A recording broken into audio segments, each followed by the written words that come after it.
कि जब आए तो भागवत जी का पाठ इनको पढ़ाया गया। जैसे पढ़ा, जैसे आए थे वैसे ही चले गए। इनको कोई लोभ लाभ नहीं कि अभी इस आश्रम में टिके रहे, बड़ा आश्रम बनाए, ये करे वो करे, झंझटों में नहीं है। रमता जोगी बहता पानी, चल पड़े। और जब गए तो इनको सुनाया किसको? अब इन्होंने पढ़ तो लिया पर किसको सुनाया? तो कहते हैं एक समय की बात है, द्वापर के अंत काल का समय काल चला, महाभारत का महायुद्ध हुआ।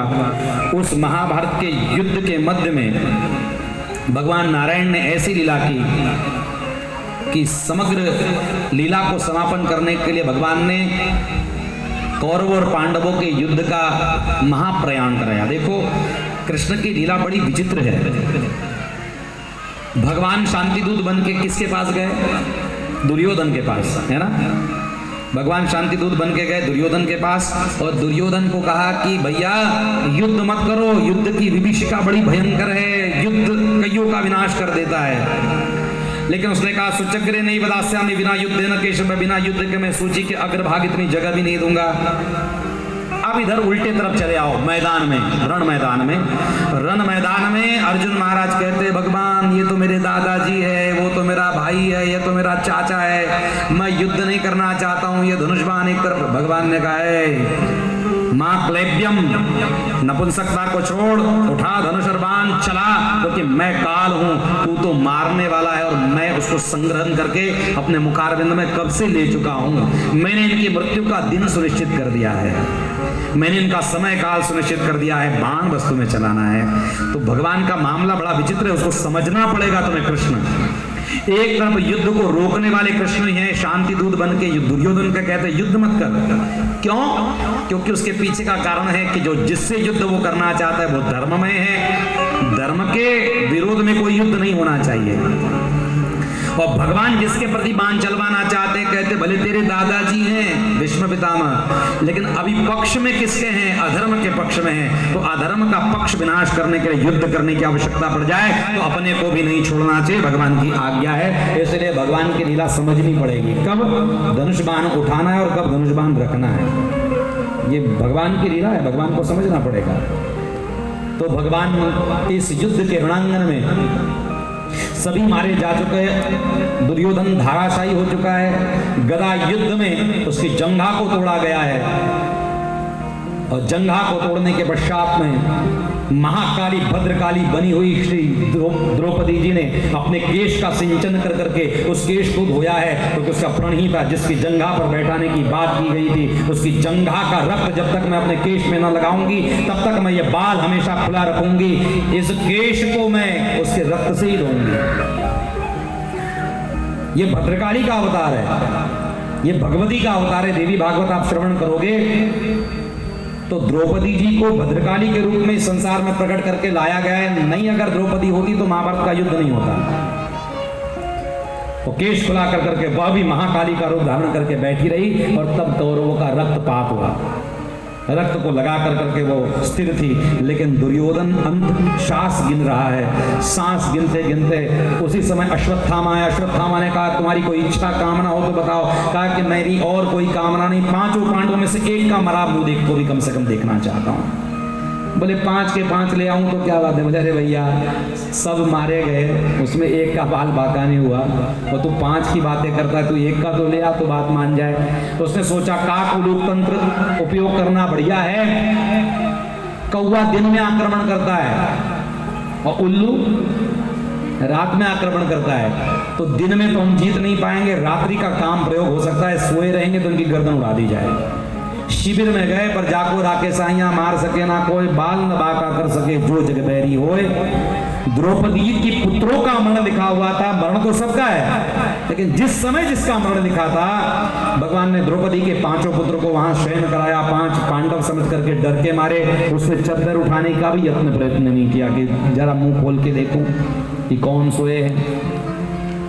सर खंडन किया, लेकर के आया चद्दर में लपेट कर, अरे महाराज लेके आए हैं। दुर्योधन को आश्चर्य लगा, ऐसा हो नहीं सकता। जब मुंड को अंधेरे में वो तोड़ तोड़ करके देख रहा है तो कच्चे घट की तरह वो मुंड टूटने लगे, क्योंकि बच्चों के सर नाजुक होते हैं। क्या तुमने बड़ा गलत कर्तव्य किया, अश्वत्थामा ये नहीं करना चाहिए था, क्योंकि हमारे कुलवंश में ये आखिरी वंश बचा हुआ था। मेरे मृत्यु के पश्चात मेरा बैर पांडवों से था, उनके बच्चों से नहीं। यही बच्चे आगे उठ करके जब भी पिंडदान करते तो पिंडदान में दुर्योधन का भी नाम लेते, दुशासन का भी नाम लेते। पिंडदान देने के समय शत्रु भी होगा ना, चाचा काका ताऊ। तो सनातन की सुंदरता की बात मैं कहता हूँ, लोग सनातन में दोष निकालते हैं ग्रंथों में, हमें दोष क्यों देखने, हमें सुंदरता क्यों नहीं देखनी। सनातन की सुंदरता कितनी अच्छी है। आपके प्रॉपर्टी का हिस्सेदार रहने वाला आपका चाचा आपको बीत भर जगह देना नहीं चाहता होगा, उसका भाई आपसे लड़ रहा होगा, उसका बच्चा आपसे 1-1 इंच के लिए तलवार उठा लिया होगा, लेकिन जब आप पिंडदान करने जाओगे किसी क्षेत्र में तो पंडित जी कहेंगे कौन कौन गए, भले खट्टे मन से कहेगा हमारा वो जो चाचा था हमको एक जगह नहीं दे रहा था, कहेंगे उसका भी करा दो भैया, पता नहीं कब हमको तकलीफ देवे, जीते जी तो नहीं सुख दिया, क्या पता मरते समय में भी हमको कष्ट देवे। तो उसको पानी देने की बात की गई है, उसको पिंडदान की बात हमारे सनातन में की गई है या ग्रंथ में की गई है, महानता की बात है। तो इसमें महानता देखो, अच्छी बातें देखो हर ग्रंथ में। आपको जिन ग्रंथों में जहां जहां लग रहा है डाउट, उसको मार्क करके रखो, किसी को पूछो कि ऐसा क्यों लिखा है, व्यर्थ उसको नष्ट भ्रष्ट करने की मानसिकता में मत रहो। जहां अच्छी बात लगी, अच्छी बातें पढ़ो ना भाई, अच्छी मानसिकता से पढ़ोगे तो अच्छा चीज मिलेगा आपको। तो भारत के महान ग्रंथों ने ये चीज बताई। दुर्योधन मृतप्राय हो गया, गदप प्राण हो गया, आतताई को नहीं छोड़ना चाहिए, ये शास्त्र की आज्ञा है। इसलिए अश्वत्थामा को बंधन में बांधा गया। द्रौपदी ने कहा मंचताम एष ब्राह्मणों नितराम गुरु, ब्राह्मण जन्म से गुरु है, छोड़ दो इनको, इसके पाप की सजा वो खुद अपना भोगेगा, लेकिन मैं गुरु माता के दुख को नहीं देख सकती। जिन्होंने आपको धनुष्बाण चलाना सिखाया, ऐसे गुरुदेव नहीं रहे, कम से कम इनका पुत्र तो रहना चाहिए। तो भगवान को पूछा, भगवान मैं क्या करूं?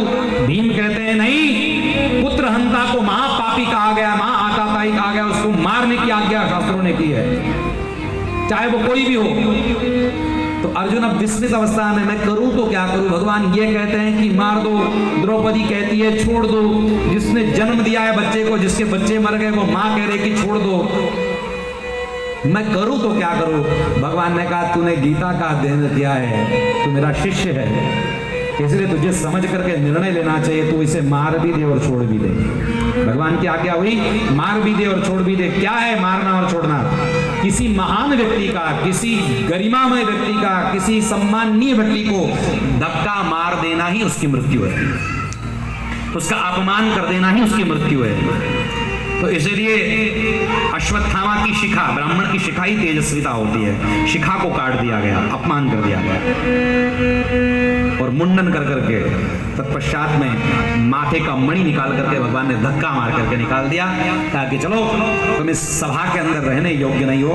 ब्राह्मण को चाहिए ब्रह्म कर्तव्य समझ करके जगत का कल्याण की कामना करे, तुम पाप का अधर्म का साथ देते हो, इसलिए तुम सभा में रहने योग्य नहीं हो। धक्का मार के जब भगाया तो बड़ा भयंकर क्रोध में आ गया, मृत्यु से भी ज्यादा भयंकर पीड़ा हुई, क्योंकि मृत्यु तो एक दिन मारती है पर अपमान रोज मारती है मनुष्य को। अश्वत्थामा ने ब्रह्मास्त्र का संधान किया, अर्जुन के ऊपर छोड़ा है, 5 बाण निकाले, 5 पांडवों पर छोड़े और एक गर्भ के ऊपर छोड़ दिया, उत्तरा के गर्भ पर। तो उत्तरा के गर्भ में कौन पल रहे? अभिमन्यु महाराज के पुत्र परीक्षित जी महाराज पल रहे हैं, गर्भ पर छोड़ा, इसका वंश नाश कर दूंगा मैं। भगवान ने क्षण मात्र में चक्र सुदर्शन को स्थिर कर दिया पांडवों की रक्षा के लिए, और कौमुद की नाम की गदा भगवान के हाथ में है, हाथ का चक्र तो चला गया पांडवों की रक्षा के लिए, अब भगवान के पास अस्त्र कौन सा? तो गदा हाथ में रह गई। भगवान गर्भ में प्रविष्ट हो गए, जिस गर्भ से भगवान कभी प्रकट नहीं होते, गर्भ से जन्म नहीं लेते भगवान हमारे आपके बच्चों की तरह। भय प्रकट कृपाला दीन दयाला, भगवान तो अंतर मन में रहते हैं और मन में से प्रकट हो जाते हैं। लेकिन आज देखो दैन्यता कितनी है भगवान की, करुणामयता कितनी है भगवान की। जिस गर्भ में रहने के लिए शास्त्र में भगवान ने मना किया है कि पुनरपि जननम पुनरपि मरणम पुनरपि जन्मी जठरे शयनम ये संसारे खलु विस्तारे कृपया पाहि पाहि मुरारे भज गोविंदम गोविंदम भज मूढ़मते। शंकराचार्य जी ने कहा क्या इस गर्भ में रहना, मलमूत्र का स्थान है ये, यहाँ ही आना पड़ता है, नहीं रहना यहाँ पर। और उसी जगह पर भगवान गए और भगवान ने उस गर्भ की रक्षा की। कहा ये महान भगवत भक्त है, इसकी रक्षा होनी चाहिए। और ऐसे गोविंद ने उस बालक की रक्षा की है। अश्वत्थामा तो भगवान ने विदा कर दिया। आज भी अश्वत्थामा इस पृथ्वी तल पर यात्रा करते हैं। मध्य प्रदेश के किन्हीं किन्हीं शिव मंदिरों में